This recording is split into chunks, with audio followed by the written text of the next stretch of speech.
Tak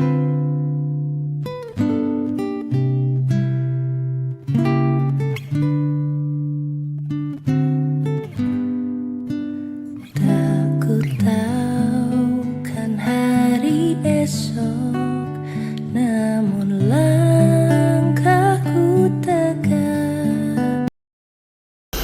Jemaat yang dikasihi Tuhan, marilah sebelum kita merenungkan firman Tuhan, kita berdoa. Ya Tuhan, saat ini kami akan bersama-sama renungkan firman-Mu. Kami mohon kuasa Roh Kudus untuk dapat menerangi hati kami, untuk kami dapat mengerti dan memberlakukan firman Tuhan dalam hidup kami. Berfirmanlah ya Tuhan, kami siap untuk mendengarkan firman-Mu. Amin.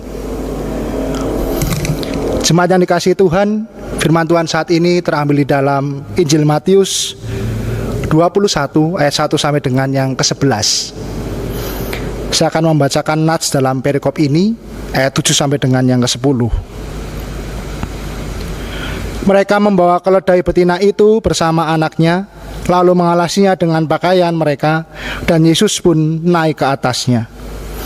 Orang banyak yang sangat besar jumlahnya menghamparkan pakaiannya di jalan. Ada pula yang memotong ranting-ranting dari pohon-pohon dan menyebarkannya di jalan. Dan orang banyak yang berjalan di depan Yesus dan yang mengikutinya dari belakang berseru, katanya, Hosana bagi anak Daud, diberkatilah dia yang datang dalam nama Tuhan, Hosana di tempat yang maha tinggi.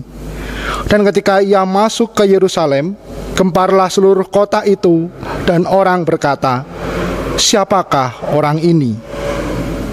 Demikianlah firman Tuhan. Yang berbahagia ialah mereka yang mendengarkan firman Tuhan dan yang senantiasa memeliharanya. Hosiana. Amin. Jemaat yang dikasihi Tuhan, hari ini kita bersama-sama menghayati Minggu Palmarum atau Minggu Palem.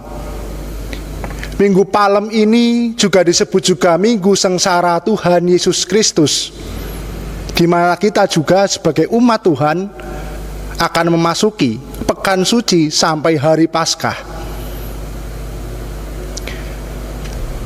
Hari ini gereja mengenang dan menghayati kembali peristiwa Tuhan Yesus yang masuki kota Yerusalem. Di kota Yerusalem ini banyak orang berkumpul. Oleh karena pada saat itu juga mereka semua akan merayakan hari raya Paskah Yahudi. Hari raya Paskah Yahudi adalah hari di mana banyak orang Yahudi menghayati kembali, merayakan karya Allah yang membebaskan mereka dari perbudakan Mesir.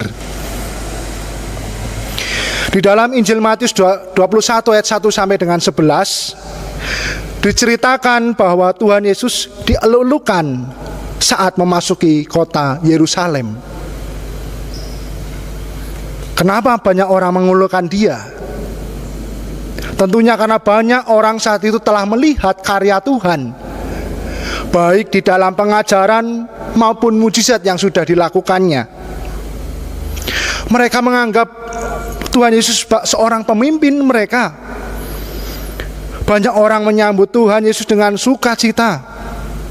Mereka menghamparkan pakaian dan menyebarkan ranting-ranting di jalan.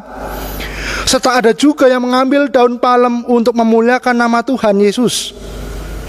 Mereka bersukacita dan bersorak-sorai, yang mengiring jalan Yesus dengan seruan, Hosana bagi anak Daud, diberkatilah dia yang datang dalam nama Tuhan, Hosana di tempat maha tinggi. Jemaat yang dikasihi Tuhan, ketika banyak orang mengululukan Tuhan Yesus, ia tidak terbawa suasana saat itu. Tuhan Yesus menanggapi mereka semua dengan kerendahan hati. Sekalipun banyak orang menyambut, memuji dan memuliakan namanya, tetapi ia datang dengan kesederhanaan dan bersahaja. Ia datang bukan dengan menaiki seekor kuda bak seorang raja yang kuat, tetapi ia menaiki seekor keledai betina. Inilah bukti kerendahan hati Tuhan Yesus. Ia datang bukan untuk berperang melawan kuasa Romawi yang memperbudak orang Yahudi saat itu, tetapi membawa damai sejahtera bagi semua orang. Damai sejahtera yang bukan hanya untuk mengalahkan kuasa Romawi, tetapi damai sejahtera kekal yang diwujudkan Tuhan Yesus, yaitu dipersatukannya kembali hubungan manusia dengan Allah, manusia dengan sesama, dan manusia dengan seluruh ciptaan. Dan inilah misi Allah yang harus dinyatakan oleh Tuhan Yesus. Saat memasuki Yerusalem, sebenarnya saat itulah Tuhan Yesus memasuki jalan penderitaan dan kesengsaraan yang harus digenapi. Jalan di mana misi Allah dalam menyelamatkan manusia harus dinyatakan. Walaupun Tuhan Yesus tahu bahwa jalan ini adalah jalan penderitaan, tetapi ia taat dan setia melakukan kehendak Allah. Inilah juga wujud kerendah hatian Tuhan Yesus. Ia tetap setia dan taat kepada perintah Allah Bapa. Melalui jalan inilah kemuliaan kekal akan dinyatakan bagi seluruh ciptaan. Kemuliaan di bumi maupun di sorga. Damai sejahtera kekal itu membawa pengampunan dosa bagi seluruh umat manusia dan keselamatan manusia dari maut yang memisahkan dirinya dengan Allah. Jemaat yang dikasihi Tuhan, kita sebagai orang percaya dan yang mengikut Yesus Kristus, saat ini kita diingatkan kembali bahwa Tuhan Yesus adalah pusat kehidupan kita. Di Minggu Palmarum ini, Tuhan Yesus telah memberikan teladan bagi kita untuk memiliki kerendahan hati. Kerendahan hati Tuhan Yesus dinyatakan dalam setia dan taat melakukan kehendak Bapa dan mewartakan damai sejahtera bagi semua orang. Hal inilah yang harus dimiliki oleh orang Kristen. Bukan kesombongan diri dan memegahkan diri, tetapi rendah hati. Dan rendah hati inilah panggilan nyata orang percaya yang tidak dapat dipungkiri. Saat ini, marilah kita mewujudkan kerendahan hati sebagai anak Tuhan. Kita diajak untuk tidak merendahkan sesama kita dengan pandangan kita yang paling, yang menunjukkan kebalikan dari sikap perilaku rendah hati. Tetapi mari kita wujudkan dengan relasi dengan sesama untuk saling menerima keberadaan masing-masing pribadi dengan saling menghargai, tidak mementingkan diri sendiri, dan tidak membeda-bedakan satu dengan yang lainnya.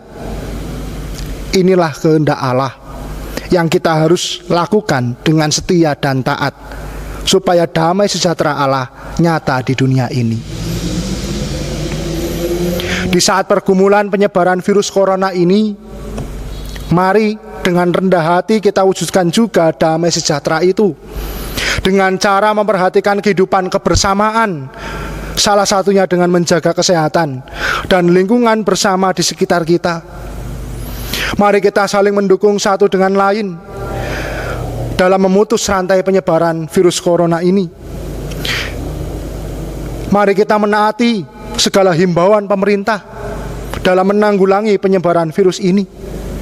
Dan mari kita juga bersama-sama saling berbagi informasi yang dapat dipertanggungjawabkan dan membangkitkan semangat hidup, bukan sekedar informasi yang justru membuat kita semakin tertekan.